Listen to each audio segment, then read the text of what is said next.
Gonna show you how to make a plantain spit poultice.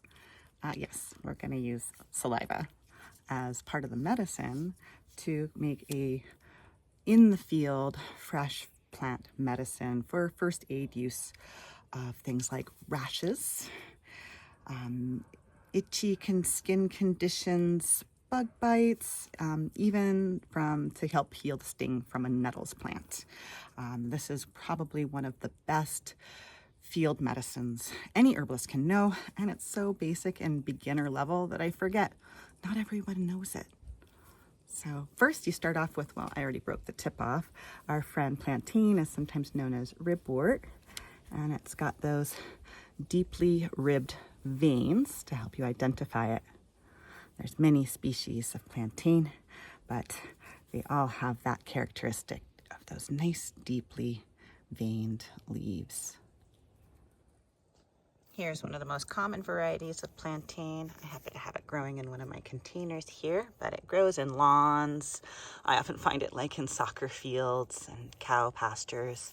It's a common plant that you'll find in parks and even cracks in sidewalks and vacant lots throughout cities. So this is an abundant weed.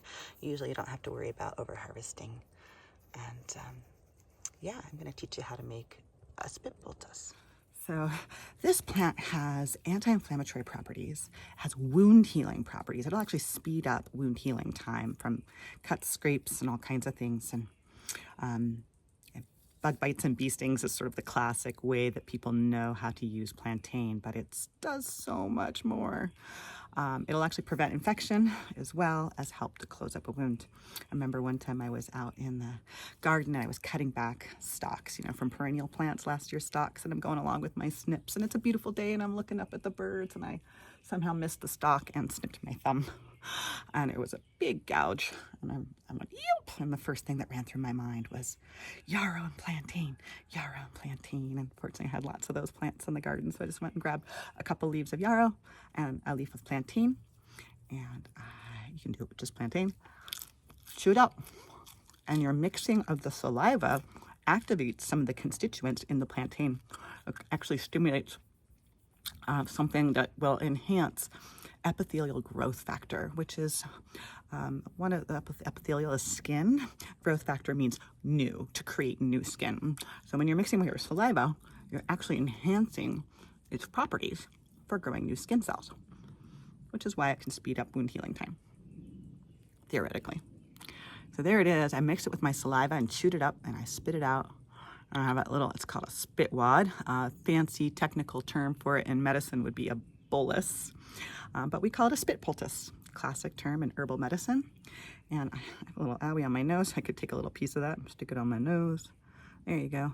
Wear it like a bandage, just kind of stick it on there. Your spit actually helps it stick, and the maceration of the chewing actually opens up the cell wall, exposing the constituents, so that medicine is literally going right into my skin cells, and it will sit there and like a plaster, and you leave it on until it dries up and falls off, and it looks cool. It's like a bandage, green slimy bandage that you can wear.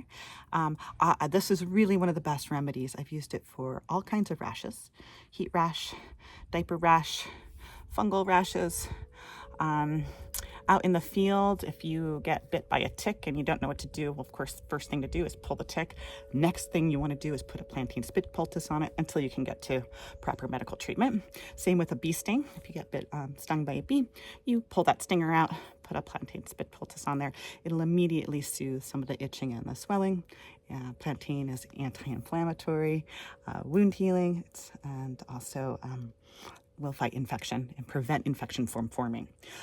I've seen brown recluse spider bites, which can turn necrotic and cause serious infection that's spreading and antibiotic resistant.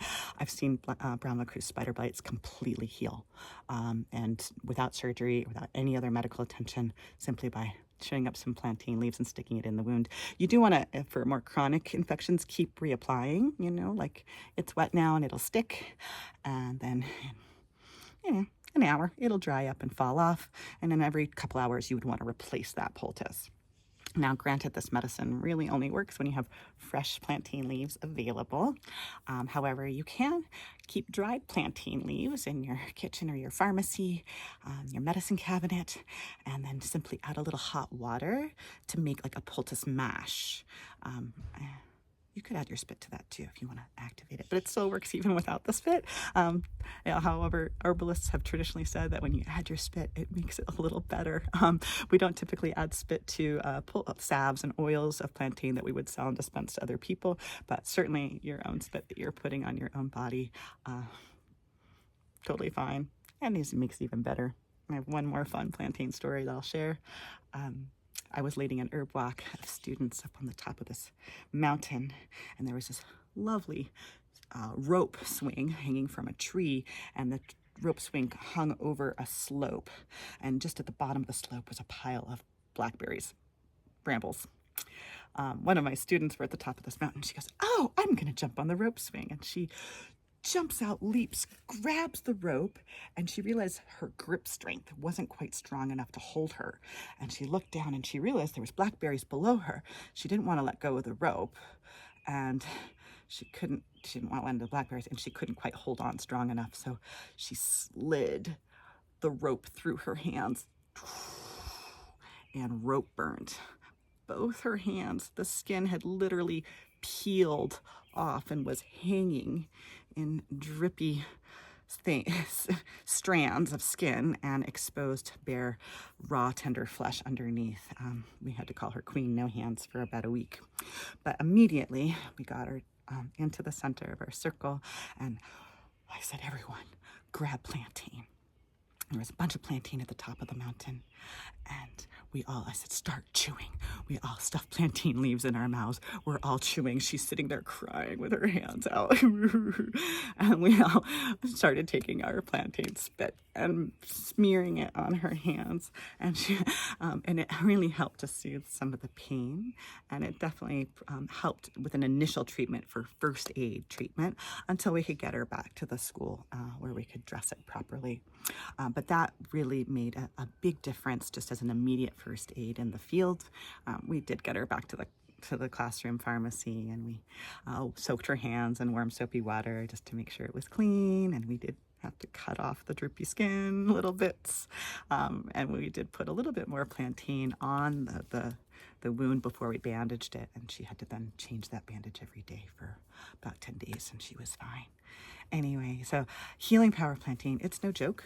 It is the beginner's herb. Everyone learns it in their very first herb class. So hopefully now you're all beginning herbalists knowing this. And it's one of those powerful medicines you can know even when you're the most advanced practicing clinician. Enjoy and heal thyself.